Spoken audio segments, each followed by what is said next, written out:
Nagaa Waaqayyoo isiniif haa baay'atu. Bakkaa fi haala isin keessa jirtanii fi jiraattanitti hordoftoota haastuu kiyyaa akkam jirtu? Nagaa keessanii nuti nagaa keenya Waaqayyoof kadhannaa ta'u.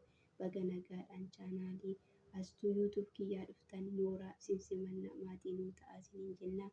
YouTubii haaraa banannee xinnaatuu guddaa guddisaa waan ta'eef obboloonni keenya ilmaan Oromoo afaan kana dhageessanii nu guddisaa isiniin jenna. Warra haaraadha. Kanaaf baga nagaadhaan dhuftanii warreen immoo maatii keenya taatanii sheer gochuudhaan laayik gochuudhaan nu jajjabeessaa, yaada qabdan immoo koomentii irratti nu barreessaa jedha.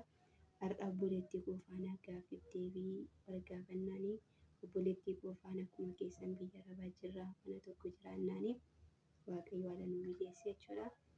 Gaaffii ishiin na gaafattu ani hin beeku, kan inni gaafadhu immoo isheen hin beektu. Kanaaf walumaa nu haa dhageenyu. Gaaffii koo itti fufaanii amala koo keessaa maalirraa jibbita? Kana sirraa jibba amala kee keessaa dhiisii jedhiitii natti himi. Amala kee keessaa wanti ani jibbu yeroo nyaata nyaannu walakkaan geesseetu nyaata dhiistee keessaa kaati. Saayinaa dhiquu jibbiti ta'e hin beeku. Nageetti bakka yeroo sana baay'ee nutti aara. Saayinaa dhiquu si kan biraa miti. Isa lammaffaa immoo obboloota kee hundumaa keessaa eenyu sirriitti mararsiifatta? Hundaa keessa jechuudha. Hundumayyuu nan jaalladha. Keessumaa garuu obboleettii koo xiqqoon jirti kan boodarra dhalatte xiqqoodha. Ishee baay'een jaalladha ganne. Ani ilaala jedhee tayyaalee ture. Kana baay'istee hin jaalattu. Isa sadaffaa qophaa'e. Inni sadaffaanii yeroo barattu namni xalayaa si barreesseera. Namaaf immoo xalayaa barreessiteetta. Kan barreessee hin beeku garuu barreeffameera. Kanaaf otoo na dhoksitee iyyuu sin baasaan ture. Argeera. Sitti immoo ishee gaaffii kee xumurtee garuu xumureera. ishee amala koo keessaa maal jaallatta? Amala kee keessaa hundumayyuu nan jaalladha. Wanti hin jibbu tokko illee hin jiru. Ishee maal gochuun immoo na dassataan? Keessa koo maal gochuun na gammachiisa? Yeroo nama gargaartu hin gammadda.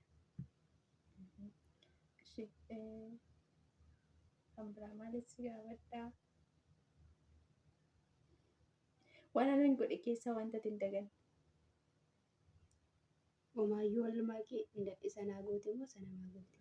Walumaa fe'ii ta'u kan ati hin daganne yeroo hundumaa kan keessa kee deddeebi'u jechuudha. Waan ati goote hundayyuu hin dagadhu garuu yeroo hundayyuu jechuudha. Yoomiyyuu kan hin irraanfanne yeroon biyya kana dhufu haala naa mijeessitee biyya kana na fiddee akkanatti balbala cinaa banuuti yoomiyyuu hin dagadhaman dhufti. Egaa hordoftoota keenya nu jajjabeessaa, nu wajjin ta'aa, nu gargaaraa, waan barbaadan immoo nu gaafadhaa. Nuti egaa silumaa wal baruudhaaf jennee gaaffii gabaabduu kanaaf dannee dhufnee nagaa nu ta'aa. Baay'ee sin jaalladha.